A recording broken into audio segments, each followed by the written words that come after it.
রেলগাড়ির ভূত ছিলেন একজন অবসরপ্রাপ্ত স্টেশন মাস্টার। সারা জীবন রেললাইনের পাশে কাটিয়েছেন, তাই রেলগাড়ি ছিল তার জীবনের অঙ্গ। তবে মফিজ মিয়ার একটা অদ্ভুত শখ ছিল, তিনি ভূতের গল্প বলতে খুব ভালোবাসতেন, আর তার সব গল্পেই রেলগাড়ি বা রেললাইন চলে আসত। এক রাতে মফিজ মিয়া তার নাতিনাতনীদের নিয়ে বসেছেন। বাইরে ঝিরিঝিরি বৃষ্টি, আর দূরে ট্রেনের হুইসেল শোনা যাচ্ছে। এমন আবহাওয়া ভূতের গল্পের জন্য একদম পারফেক্ট। মফিজ মিয়া চোখ বন্ধ করে শুরু করলেন, শোন তোরা। তখন আমি তরুণ স্টেশন মাস্টার। এক গভীর রাতে ডিউটিতে আছি। হঠাৎ দেখি ট্রেন আসার কোনো সিগন্যাল নেই, কিন্তু প্ল্যাটফর্মে একটা ট্রেনের আলো দেখা যাচ্ছে। ট্রেনটা অদ্ভুতভাবে নিঃশব্দে এগিয়ে আসছে। নাতিনাতনীরা ভয়ে গা ঘেঁষে বসল।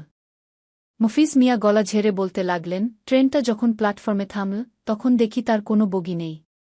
শুধু একটা ইঞ্জিন, আর সেই ইঞ্জিনের ড্রাইভারের আসনে কেউ নেই। কিন্তু ইঞ্জিনের আলো জ্বলছে আর ধোঁয়া বের হচ্ছে। সবাই ভয়ে কাটা। একজন নাতি সাহস করে জিজ্ঞেস করল, তারপর কি হলো দাদাভাই?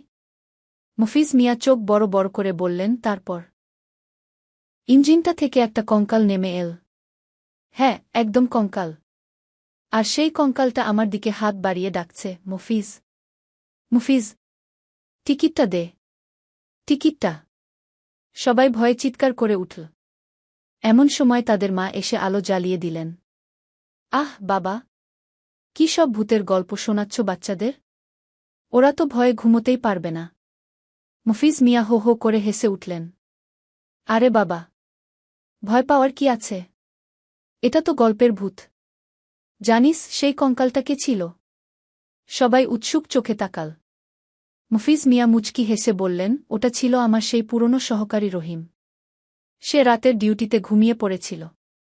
পরে যখন দেখি, তখন সে লেপের নিচে একদম কঙ্কালের মতো শুয়ে আছে, আর নাক ডাকছে। আর টিকিট চাইছিল ঘুমের ঘোরে। সবাই হেসে উঠল। ভূতের ভয় কেটে গিয়ে হাসিতে ভরে উঠল পুরো ঘর। মফিজ মিয়াও তৃপ্তি করে আবার চায়ে চুমুক দিলেন, কারণ তার গল্পটা যে সবাইকে হাসাতে পেরেছে, সেটাই তার জন্য যথেষ্ট। বন্ধুরা, কেমন লাগল এই গল্পটি?